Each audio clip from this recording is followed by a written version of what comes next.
दो हिरनों की दोस्ती। एक जंगल में दो हिरने थे। वे बचपन से ही बहुत अच्छे दोस्त थे।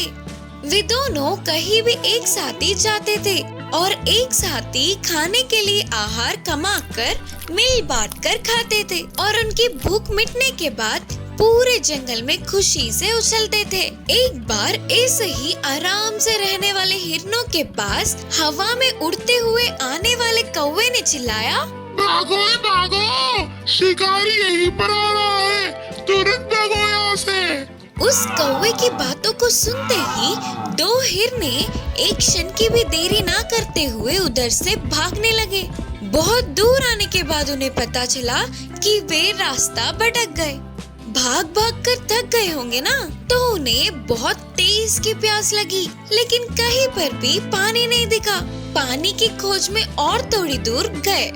एक जगह पर मटके में थोड़े से पानी दिखे। पहले से ही दोनों हिरन बहुत प्यासे थे। ज्यादा पानी पीने पर ही उनकी प्यास बुझेगी। उस पूरे मटके के पानी पीने पर भी उनमें से एक की भी प्यास पूरी तरह से नहीं बुझेगी। तब पहली हिरन ने कहा, इस पानी को तू पी ले, वैसे भी मुझे उतनी प्यास नहीं लग रही है। नहीं नहीं, तू पी ले, मैं कुछ भी सह लूंगी, लेकिन तू प्यास सह नहीं पाएगा ना। ऐसे दोनों तू पी ले नहीं तू पी ले करके एक दूसरे को बोलने लगे। ऐसे तो कोई फायदा नहीं करके आखिर में दोनों ने मिलकर पानी पीने का निर्णय किया। दोनों एक साथ ही पानी पीते हुए बहुत देर हो गई, फिर भी मटके में से थोड़ी सी भी पानी कम नहीं हुई। ये सब कुछ पेड़ के ऊपर से देखने वाला बंदर नीचे उतरकर उन हिरनों के पास आकर पूछा, तुम दोनों पानी क्यों नहीं पी रहे हो? अगर मैं पानी पीऊंगी तो मेरे दोस्त के लिए कम होगा ना। मैं तो मेरे दोस्त के लिए ही नहीं पी रही हूँ। उनके जवाब को सुनकर बंदर चौंक गया और बोला, तुम लोगों ने एक दूसरे के लिए त्याग किया है। दोस्त हो तो तुम दोनों के जैसे होना चाहिए। बोलकर उनकी बहुत तारीफ की। उसके बाद वह बंदर पास की एक छोटी सी तालाब के पास ले गया। उधर दोनों हिरनों ने पर्याप्त पानी पीकर अपनी प्यास को बुझा लिया। इस कहानी की शिक्षा है कि दोस्ती किसी चीज का लालच नहीं करता, बल्कि देना सिखाता है। माँ बतख की चतुरता। एक जंगल के नदी में माँ बतख अपने बच्चों के साथ मिलकर रहती थी। ये सब नदी में आराम से घूमकर उनके लिए पर्याप्त भोजन को समेटकर खुशी से रहते थे। एक दिन सबसे छोटी बतख ने अपनी माँ से कहा, माँ, हमने आज तक इस जंगल का सैर नहीं किया, सिर्फ एक बार हमें अपने साथ ले जाकर दिखाओ ना, करके पूछी। इसके लिए माँ बतख के मानने पर अगले दिन ही जंगल का सैर करने की सोची। जैसे सोचा था बिल्कुल वैसे ही अगले दिन सुबह ही माँ बतख ने अपने बच्चों के साथ नदी से बाहर निकलकर जंगल की ओर चल पड़े। ऐसे बतख के सारे बच्चे खुशी से झूमते हुए माँ के पीछे पीछे चल पड़े। जंगल में थोड़ी दूर जाते ही माँ बतख को बस थोड़ी ही दूर में एक भेड़िया दिखा। अपने बच्चों से कहा, बच्चों, दूर से वह भेड़िया इसी तरफ आ रही है, तुम सभी फौरन पास के नदी में चले जाओ, करके धीमी आवाज में बोली। माँ के कहने पर सारे बच्चे नदी की ओर भागने लगे। तुरंत माँ बतख ने अपने पंखों को फैलाते हुए बहुत ही मुश्किल से चलने लगी। एक तरफ भागने वाले बच्चे तो दूसरी ओर ना चल पाने वाली माँ बतख को देखकर, बतख के बच्चे तो मेरे एक टाप के लिए भी काफी नहीं होंगे, शायद माँ बतख घायल हुई होगी, इसीलिए तो कहीं नहीं जा पाएगी, इससे खाके मैं अपनी भूख बुझाऊंगा। हंसता हुआ बोलकर भेड़िया माँ बतख की तरफ आने लगा। इतने में सारे बतख के बच्चे नदी में चले गए। यह देखने वाली माँ बतख ने अपने पंखों को सीधा करके एक ऊंची उड़ान भरी और नदी के बीच जाकर बैठ गई। माँ बतख को देख सारे बच्चे खुशी से उछल पड़े। एक झटके में घटित घटनाओं से भेड़िया चौंक गया और सोचने लगा कि ऐसे हाथ लगे बतख अपने बच्चों के साथ साथ बच के निकल गई।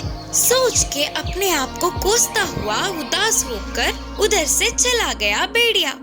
बुद्धिमान विकास।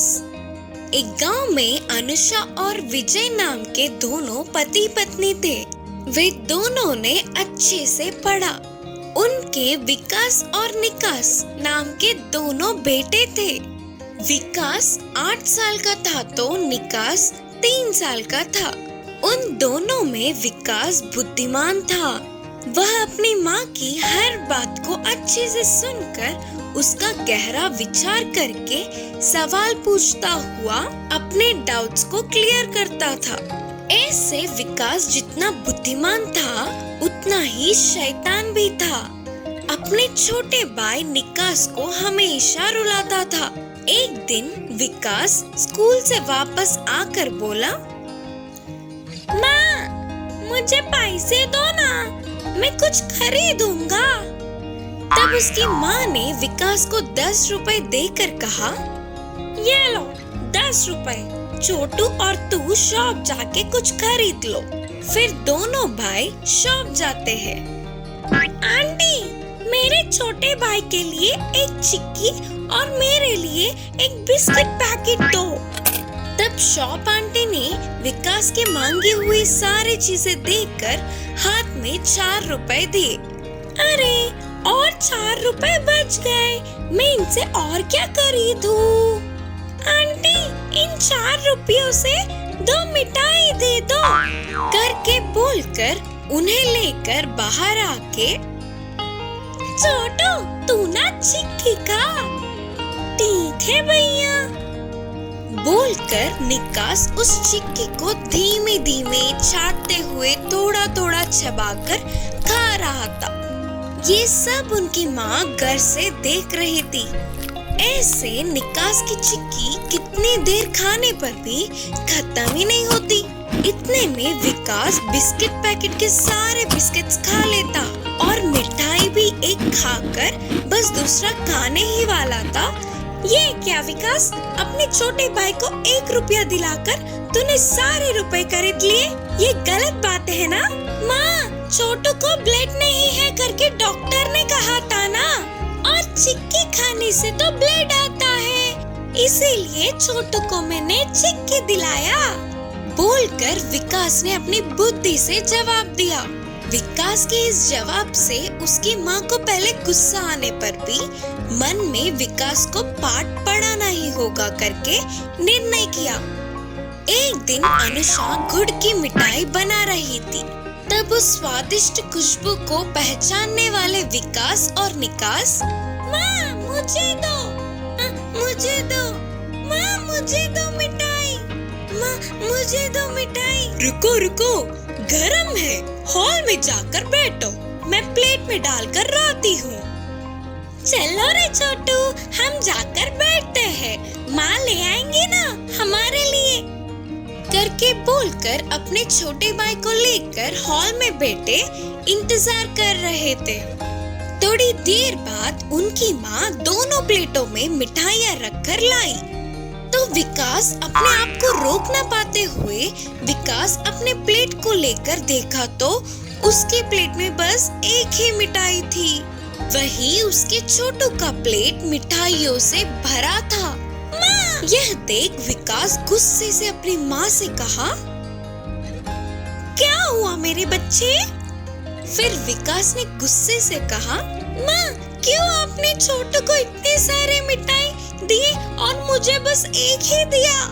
हाँ बेटा, छोटू को ब्लड नहीं है ना, और गुड़ खाने से ब्लड आता है, इसीलिए छोटू को इतने सारे मिठाई करके जवाब दिया।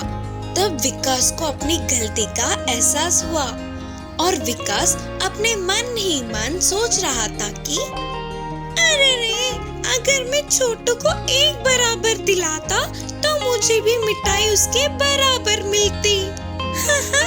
सही है ना माँ? बोलकर उस एक ही मिठाई को थोड़ा थोड़ा करके खा रहा था।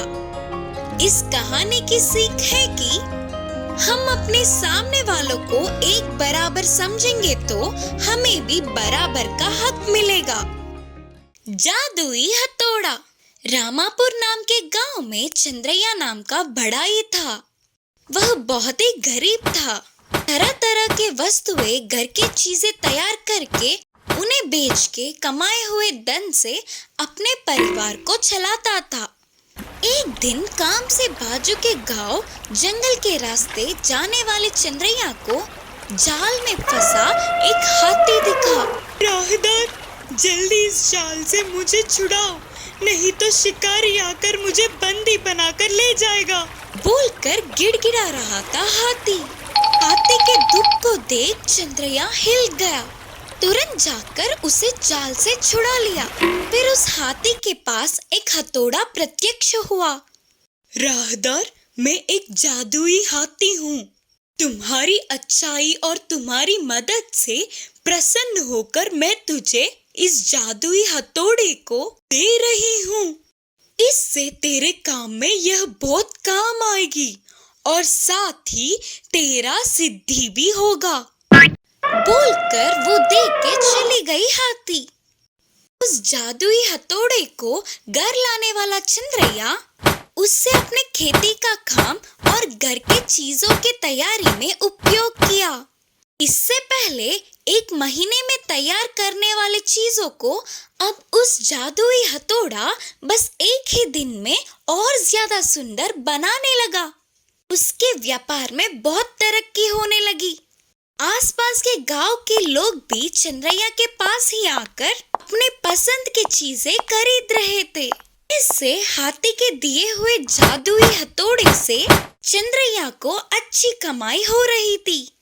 सभी के जुबान पर सिर्फ चंद्रैया का ही नाम होने पर उन सब से चंद्रैया के बारे में जानने वाले बड़े चोर सोम और दाम उसी रात को बिना आवाज किए दीवार कूदकर घर में घुसे। तब तक चंद्रैया तो गहरी नींद में सो रहा था। अरे वाह, शेर तो गहरी नींद में है। क्या टाइमिंग है यार अपनी। सोना और कैश जितना चाहे उतना चुरा लेंगे रे। ऐसे दोनों चोरों ने सारी कीमती चीजों को अपने बस्ते में डालने लगे। थोड़ी देर में उन्हें एक पेटी में संभाल के छुपाई हुई हथौड़ा दिखा तो उसे देख के वे चौंक गए। हमारे तालों को खोलने के लिए ये काम आएगा ना रे। हाँ, पेटी में ऐसे छुपाया है ना तो बहुत कीमती होगा, सोचकर दोनों चोरों ने इसे लेने का प्रयास किया। इतने में वह हथौड़ा उड़ के दूसरी जगह चली गई। अरे अरे, ये क्या है रे, हमसे ही खेल रहा है। हाँ, हमें नहीं जानता है ना भाई।